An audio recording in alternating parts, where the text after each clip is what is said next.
We are presenting the language Perl by Evan, Sam, Matt, and Robert. Today we will go through an introduction to Perl, how you too can get started coding with OS and Windows operating systems, some insight into the syntax of Perl, and some resources along your Perl journey. An introduction to Perl. Perl is easy to use and supportive, flexible to programming languages, and has an expansive module collection. Perl is easy to use because of its built-in support for text processing and website creation. It's interpreted language with fast execution times, both procedural and object-oriented programming opportunities, and the fact that it can be used with many operating systems. Perl is similar to text processing with Python, using natural language processing as seen here. Perl is an interpreted language versus a compiled language. Perl works with the two programming structures shown here, and feel free to pause the video to check them out. Perl can be used on any operating systems including Linux, Mac, and Windows. Perl is flexible to other languages and can be easily learned due to the fact that it's similar to languages such as C and shell script. And finally, Perl has an expansive collection of third-party and archived modules such as the one shown here of data partitioning for music durations, as well as the C-SPAN, the Comprehensive Perl Archive Network. How do we get started with Perl? Getting started with Perl differs based on your computer's operating system. We have a video example to show the process. If you are using an up-to-date version of Mac OS, Linux, or other Unix-based OS, the language should already be installed on your computer. Windows PCs do not generally have Perl pre-installed.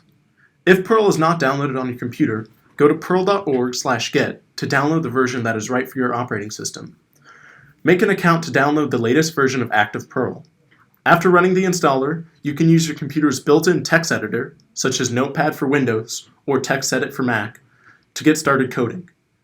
If you are looking for more features, you can download the Integrated Development Environment, or IDE, such as Padre, which is free, or Komodo, which is the more advanced one, but has a price. After all of this, you are ready to start coding. So let's look at some basic syntax. Perl does not have an idle such as Python, so here we're going to be using Notepad to save a text file and actually write our code. I'm going to speed this video up so we can get through it faster. Here we're prompting a user for a variable on their age. How old are you? Then we're going to save that variable using a $sign and name the variable age. Going forward, we're going to ask the user again and prompt them for what their favorite color is and save that variable. Then finally, when we're done prompting the user, we're going to display our data using a print statement, and finally we're going to execute this. So here we have our text file, and then when I skip forward in the video to about 2:08, we're going to open the file and execute it as a program in Perl. Here, it's going to take our user's input and then display it as a print statement. Now we're going to look at Perl syntax. There's three different types of data. There's scalars, arrays, and hashes. So scalars, you have to have a $sign preceding them, and arrays, you have to have an @sign, and then hashes, you have to have a %sign. Overall, Perl is extremely similar syntax to Python. We're going to look at loops, and they're just as similar, but instead of having the colons, you actually have parentheses. And then for the print statement, you can have an F for formatting, and it naturally doesn't jump to the next line, so you need to add the \n. And then parentheses around the print statements are optional. And then you can see that there's semicolons at the end, and that's to complete this statement. And then there's the $signs before the length variables. And then we just talked about the print output. This talks about Avery Denning being the bestest TA. Now we're going to look at the helpful resources. So how can we learn more? There are some great resources in terms of books when learning Perl.